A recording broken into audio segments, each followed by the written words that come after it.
जीवंत कला पहुंचे, रावण का हुआ भव्य स्वागत।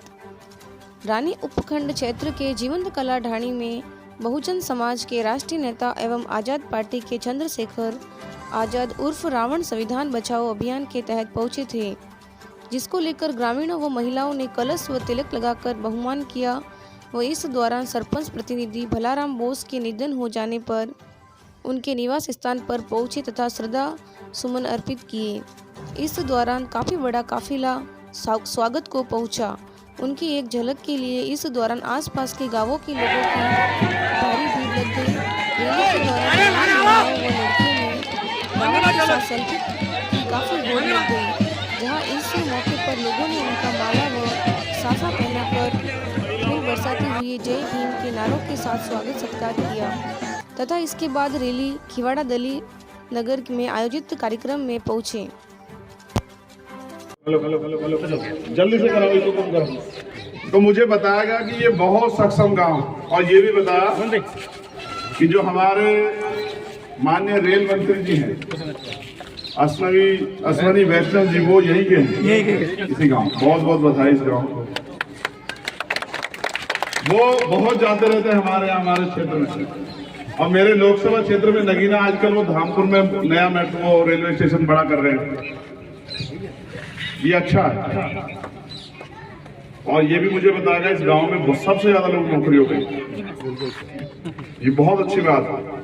ऐसा ही जैसा एक गांव है ऐसा ही समाज बनना चाहिए पूरा, और सिर्फ एक गांव नहीं, पूरा राजस्थान और पूरा देश, कि सब लोग आगे बढ़े और अवसर हो। लेकिन मैं फिर आपसे कहूंगा, एक गांव की तरक्की करने से समाज तरक्की नहीं करेगा। इस तरक्की में भी आपका हाथ है। अगर आप मेहनत नहीं करते तो क्या तरक्की हो पाती है? एक आदमी कामयाब होता है, उसको सीख लेके उससे उसकी तरक्की देख के बहुत सारे लोग उदाहरण जो है उनके सामने पेश आता है, और वो उससे जो है प्रेरणा लेके आगे बढ़ते हैं। ऐसे धीरे धीरे आपका गांव आगे बढ़ा है। लेकिन मैं पूरे राजस्थान को घूमते हुए आपके यहाँ आया हूँ। पूरा राजस्थान ऐसा नहीं है।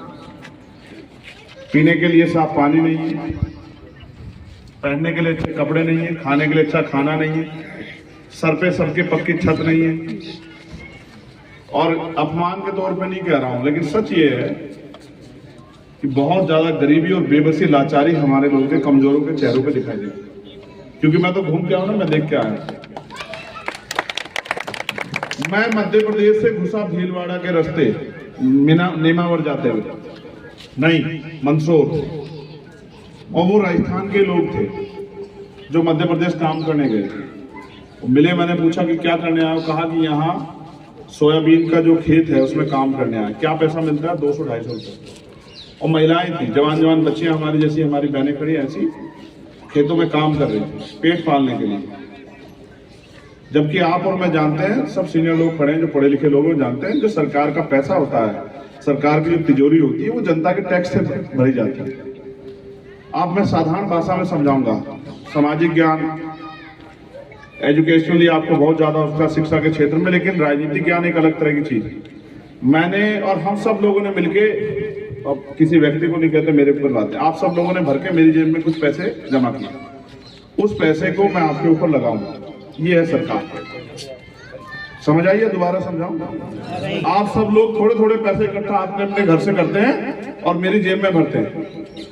ये जेब आपकी सरकार की तिजोरी, और ये सरकार है जो आप सब लोगों पे पैसा थोड़ा थोड़ा करके खर्च करेगी आपकी तरक्की के लिए, और बेसिकली उन चीजों पे जहां से आप अपने पैरों पे खड़े हो पाए। जैसे शिक्षा, अच्छी बेहतर शिक्षा दे, जैसे एम्प्लॉयमेंट, रोजगार दे, जैसे हेल्थ की जो है सुविधाएं, अच्छा इलाज की व्यवस्था कराए, जैसे अच्छी सड़कें हो, वो जो बुनियादी जरूरत है वो पूरी हो। ये है सरकार। लेकिन मुझे ये भी बताया शैलेश ने कि हमारे लोग यहाँ सोचते हैं कि बीजेपी आ जाएगी तो इसलिए हमें दूसरी पार्टी को वोट करना है। मगर आप मुझे बताओ, जिसको आप यहाँ रोक रहे हो वो कहीं ना कहीं तो है, और आपके गांव के तो केंद्रीय मंत्री। आपकी क्या तरक्की है सर? कि वो आ जाए वो चला जाए। और अब से 5 साल पहले यही नहीं थे क्या दूसरे वाले?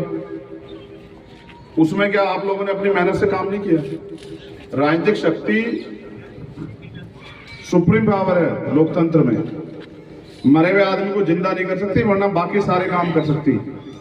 अभी तक आपने दूसरों को ताकत दी है, अब आप अपनों को ताकत देकर देखो, फिर आप ये देख लीजिए कि राजनीतिक शक्ति क्या होती है।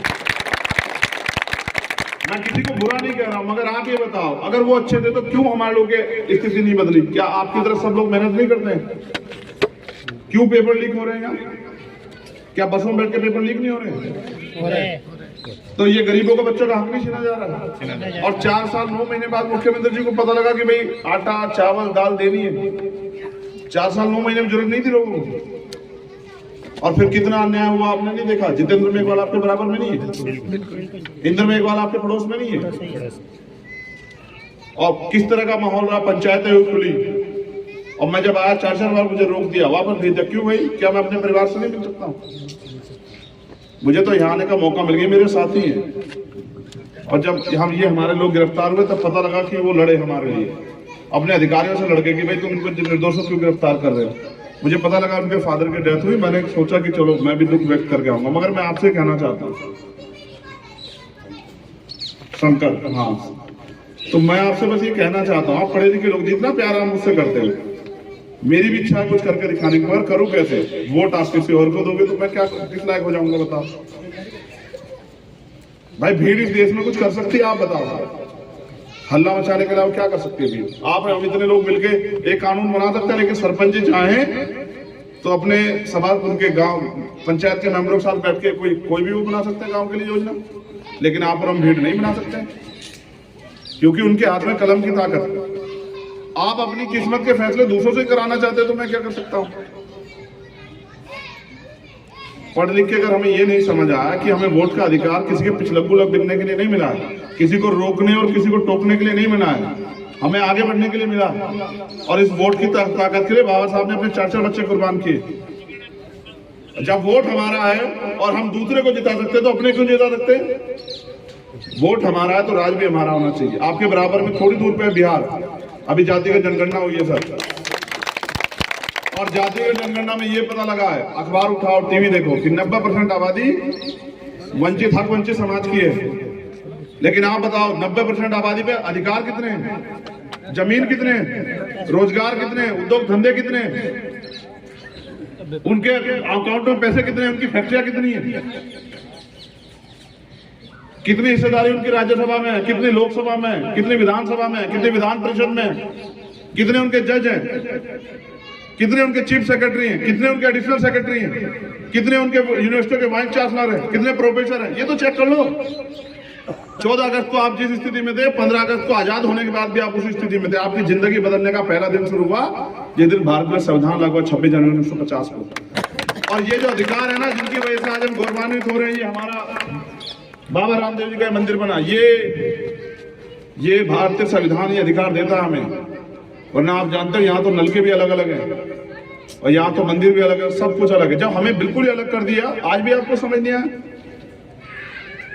मगर एक काबिलियत तो है हमारे लोगों में कि बाबा साहब हमें वर्ग बना के गए, लेकिन हम जाति को ऐसे पकड़ के बैठे हैं कि वर्ग बनेंगे नहीं। अधिकार हमें शेड्यूल कास्ट के नाम पे मिले हैं, मेघवाल, रैगर, बलई, जाटव के नाम पे नहीं मिले। अगर जाएगा सबका जाएगा, एक नहीं बचेगा। एक भी अगर संविधान चला गया तो तुम्हें कुर्सी में नहीं बैठने देगा, क्योंकि जाति है देश में और जाति जाएगी नहीं। अभी जाति तब तक नहीं जाएगी जब तक जातिहीन समाज बनाने वाले लोग कुर्सी में नहीं बैठेंगे, तब तक नहीं जाएगी जाति। बाबा साहब ने अपने बच्चे कुर्बान करके उनका जीवन खत्म हो गया, लेकिन सुधार नहीं किया लोगों ने। इसलिए बाबा साहब चाहते थे कि कमजोर वर्ग के लोग आके कुर्सी बैठे जो सुधार हो, क्योंकि जिस चीज की पीड़ा मुझे है ना, उसमें परिवर्तन मैं ही कर सकता हूँ। भाई मुझे अगर बुखार हो रहा है, मेरी बहनें बहुत गौर करना, अगर आपको बुखार नहीं, मैं आपको बुखार की दवाई दूंगा, लोगी? अगर पेट दर्द नहीं, पेट दर्द की दवाई दूंगा, लोगी? जब आपको जिसको वो पीड़ा ही नहीं, उसको क्या मतलब वो दूर हो या ना हो? उस पीड़ा को हम झेलते हैं काबिलियत होने के बाद भी, डॉक्टर इंजीनियर IAS IPS बनने के बाद भी, MP MLA बनने के बाद भी हम झेलते हैं कि जाति के आधार पे हमें जो है देखा जाता है। इसलिए आपसे कह रहा हूं, अपनी ताकत बनाओ। मुझे छोड़ो, चंद्रशेखर क्या है? चंद्रशेखर तो आपके जैसा एक मिट्टी का व्यक्ति है, लेकिन आपके पास वो ताकत है। आप चाहो तो इतना ताकतवर बना दो कि एक कलम से 1000 लोगों की जिंदगी बदल जाए, और चाहे अपने मैं तो अभी गोली खा के आया, मेरे पर आपका आशीर्वाद है कि मेरी जान सलामत, क्योंकि मेरी जिम्मेदारी अभी कम नहीं हुई। लेकिन वो गोली पता उन्होंने क्यों मारी मुझे? ना तो मुझे सीबीआई ईडी इनकम टैक्स रोक सकता, ना एनआईए, ना झूठे मुकदमे, ना जेल। और जो सबसे बड़ी बात है, लोगों के पास समस्या, हमारे पास सोल्यूशन। हम पढ़े लिखे लोग हैं, वकील है, और हम जानते हैं कि राजनीतिक सत्ता से कैसे जीवन बदल सकते हैं। आप ताकत दो, अगले ही दिन गैर बराबरी, छुआछूत, जबकि संविधान इसकी इजाजत नहीं देता, लेकिन अगर कोई ऐसा अपराध करता है उस पर इतनी सख्त कार्रवाई होगी, उसकी कई पीढ़ियां याद रखेंगी, छुआछूत नहीं करनी। समझ रहे हैं? संविधान कितना भी अच्छा क्यों ना हो, अगर उसको लागू करने वाले हाथ अच्छे नहीं होंगे तो अंत संविधान बुरा साबित होगा। पुलिस तो यहाँ है ना, लेकिन क्या वो अपना काम जिम्मेदार से कर रही है? पुलिस सरकार की होती है, एसआईटी सरकार की होती है, इंटेलिजेंस सरकार की होती है। जो मुख्यमंत्री कहेंगे वो करेगी। आप नहीं देख रहे कि फर्जी रेड पड़ रही है जो प्रधानमंत्री जिनके खर्चा है उनके यहाँ, पत्रकारों के यहाँ, नेताओं के यहाँ क्यों पड़ रही है? सरकार के लोगों को तो नहीं पड़ रही। क्यों नहीं पड़ रही? क्योंकि ये सारे एजेंसियां सरकार की, आपकी होगी तो आपके खिलाफ नहीं पड़ेगी, और आपकी नहीं होगी तो सब पे पड़ेगी। इसलिए आपसे कह रहा हूं, 90% आपकी ताकत है, अपनी 90% हिस्सेदारी आपकी बैठनी चाहिए। ठीक है? इस गांव में तो सक्षमता है, लेकिन इसके पड़ोस में जाके देखो, और पड़ोस में जाके पूछो कि उनके घरों के हाल कैसे हैं। समाज तो जोड़ने से बनेगा। मुझे तो मारवाड़ जंक्शन पहुंचना है, और वहां अंधेरा हो जाएगा तो वो लोग मुझे बहुत डांटेंगे।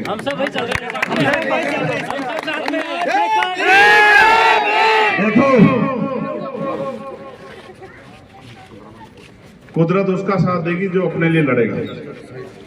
जो घर में बैठ के इंतजार करेगा, कुदरत उसकी जिंदगी बदलेगी, उसके लिए कुदरत कुछ नहीं करेगी। आप मेहनत करो, अच्छी पढ़ाई लिखाई करो, आपके लिए अवसर तैयार होंगे। फिर संविधान है, और फिर हमारे जैसे लोग हैं संविधान को बचाने के लिए, अनिल जी, शैलेश जी और तमाम हमारे साथी, सत्येंद्र, और हम लगे रहेंगे। और मैं धन्यवाद दूंगा ऐसे सीनियर लोगों का। बस एक ही चीज, अगर फोटो चाहिए तो फिर बात नहीं हो पाएगी, और बात सुननी है तो फिर फोटो से मुक्ति दे दो। मुझे कुछ करके तो दिखाने दो, फिर खिंचवाना खूब फोटो। मैं तो फोन हूं तुम्हारा।